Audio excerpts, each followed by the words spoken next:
Good morning 7th class. आज हम नया चैप्टर स्टार्ट करेंगे, chapter 13 time and motion. You do almost your everyday work at a certain time. The understanding of time is essential for carrying out your daily activities. For example, you have your breakfast at a particular time in the morning. You need to know the time to reach the school. You have your recess at a particular time. Similarly, you need to know the time when your school gets over, the time for your favorite television program, the time you should go to bed, etc. How do we get to know the time? We know the time with the help of clocks and watches. How did people in ancient time go to know the time? हम लोग सभी काम सुबह से लेकर रात तक हर काम को एक टाइम पर करते हैं। आप लोग सब टाइम की अहमियत समझते हैं। अगर आपके स्कूल जाने का टाइम है डेली का तो टाइम फिक्स है।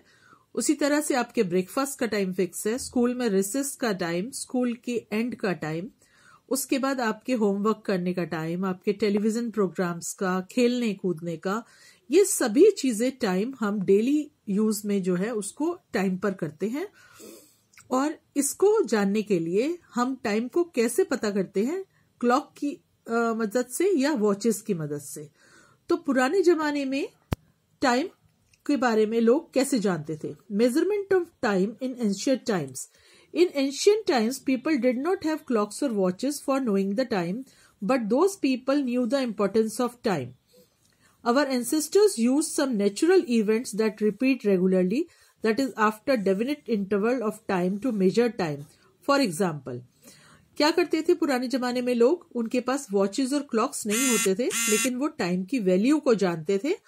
और हमारे पूर्वज क्या करते थे कि एक चीज को, एक नेचुरल इवेंट को रिपीट करते थे रेगुलर टाइम पर, ताकि उससे उन्हें टाइम की मेजरमेंट का अंदाजा हो जाए।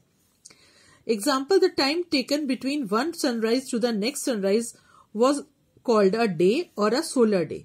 एक दिन सूरज निकलने से लेकर के दूसरे दिन के सूरज निकलने के टाइम को एक दिन माना जाता था या एक सोलर डे।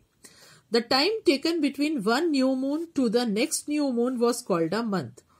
एक नए मून, न्यू मून का क्या मतलब होता है? जिसे हम बोलते हैं अमावस। तो न्यू मून से लेकर के दूसरे न्यू मून तक को एक मंथ माना जाता था। The time taken by the earth to complete one revolution around the sun was called a year. Sun एक रिवॉल्यूशन में एक साल लगा देता है पूरा, तो इसलिए सन के रिवॉल्यूशन को एक साल माना जाने लगा। Some of the important measuring devices used in ancient times were sundial and sand clock and water clock. पुराने जमाने में sundial, sand clock और water clock तीन डिवाइसेस थी जिनको जाना जाता था, यूज किया जाता था टाइम मेजरमेंट के लिए। The Maharaja of Jaipur, Savai Jai Singh II, built biggest sundial in world class Samrat Yantra. In the year 1728, the sundial is a part of the observatory called Jantar Mantar, built at Jaipur. It is the largest and extremely accurate sun clock that determines local time. The other Jantar Mantar observations are located at Delhi, Varanasi and Ujjain. Jantar Mantar आपने दिल्ली में सबने देखा होगा। जो जयपुर के महाराजा थे Sawai Jaisingh second, उन्होंने एक बहुत बड़ा सनडायल बनाया था, सम्राट यंत्र जिसे कहा गया था, और वो उन्होंने 1728 में बनाया था और उसे लगाया था जंतर मंतर पे। इसी तरह से जंतर मंतर जो है आपने देखा होगा दिल्ली में है, वाराणसी में है और उज्जैन में है। Measurement of time. We need to measure time intervals which are much shorter than a day. Clocks and watches are the most common time measuring devices used by us. All the clocks and watches use the principle of periodic motion for measuring times. You have learnt in previous class that a motion that repeats itself at regular intervals of time is called periodic motion. One of the most common devices that show periodic motion is a simple pendulum. Measurement of time के लिए, जैसे time है, हमने day के बारे में पढ़ा, एक सनराइज से दूसरे सनराइज को डे बोलते हैं, लेकिन उसके बीच में जो टाइम इंटरवल्स आते हैं उनको जानने के लिए क्लॉक्स और वॉचेस को यूज किया गया। और क्लॉक्स और वॉचेस जो हैं वो चलती हैं principle of periodic motion. Periodic motion, आप लोगों ने मोशन चैप्टर पढ़ा है, आपने लास्ट क्लास में पढ़ा था मोशंस के बारे में, पीरियोडिक मोशन, ऑक्सिलेटरी मोशन, इस तरीके के आपने मोशंस पढ़े थे सारे। तो पीरियोडिक मोशन क्या है? जब एक कोई भी मोशन एक रेगुलर टाइम इंटरवल पर रिपीट होता है, जैसे कि एक घड़ी का पेंडुलम जो है वो ए पॉइंट से लेकर के और सी पॉइंट तक रेगुलर इंटरवल से चलता है, उसमें टाइम में कभी चेंजेस नहीं होते। तो उसी को लेकर के बनाई गई क्लॉक्स और watches. Simple pendulum, a simple pendulum consist of small metal ball called Bob suspended by a long thread form a rigid support such that the bob is free to swing back and forth. Simple pendulum क्या चीज है? एक small metal ball है जिसे नीचे जो उसके ball होती है उसको बॉब कहते हैं, और वो एक धागे से लटका हुआ रहता है। उसकी जो सपोर्ट होती है एक बहुत टाइट सपोर्ट होती है, रिजिड सपोर्ट होती है, और ये बॉब जो है वो फ्री होता है बैक और फोर्थ, आगे और पीछे स्विंग करने के लिए। The motion of a pendulum was first studied by Galileo. A simple pendulum is shown in figure. ये एक है आपका पेंडुलम, सिंपल पेंडुलम, जो एक थ्रेड के साथ, ये मेटल बॉल है जिसे हम बॉब बोलते हैं, और इसका जो मोशन है ये किस तरीके से होता है? ये ए पॉइंट से बी पॉइंट पे जाएगा, एक्सट्रीम पोजीशन इसकी है, फिर वापस अपने पॉइंट पे आएगा और उसके बाद दूसरी एक्सट्रीम पोजीशन पे जाएगा। तो ये ए से बी और ए से सी, इनका जो टाइम डिफरेंस होता है, टाइम इंटरवल होता है, वो बिल्कुल सेम होता है। तो इसलिए सिंपल पेंडुलम का यूज किया गया, गैलीलियो ने अपनी वॉच में किया सबसे पहले।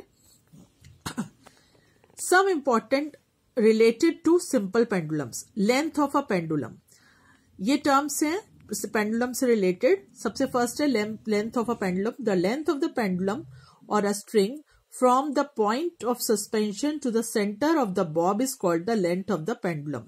ये length of pendulum है, यहां से जहां से ये point of suspension है, जहां से start हुआ और bob तक का, ये length of a pendulum कहलाता है।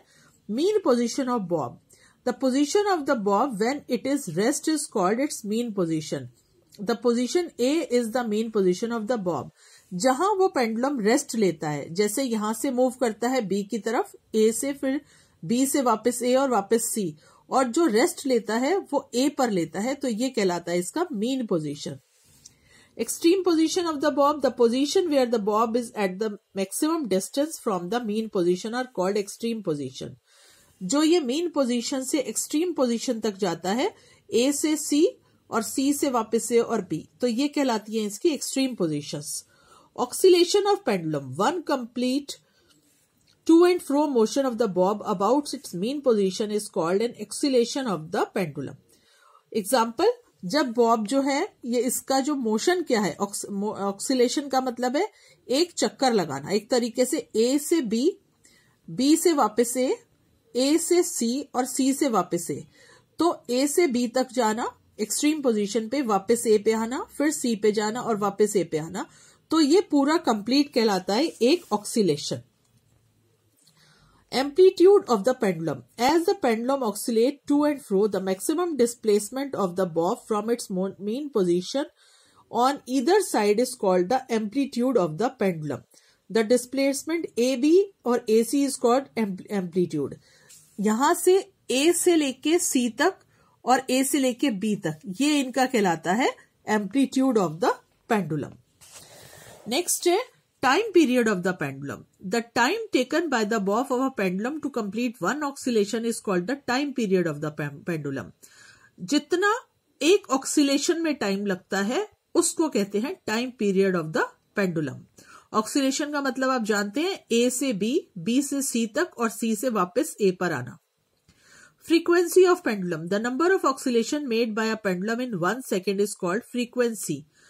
The SI unit of frequency is hertz.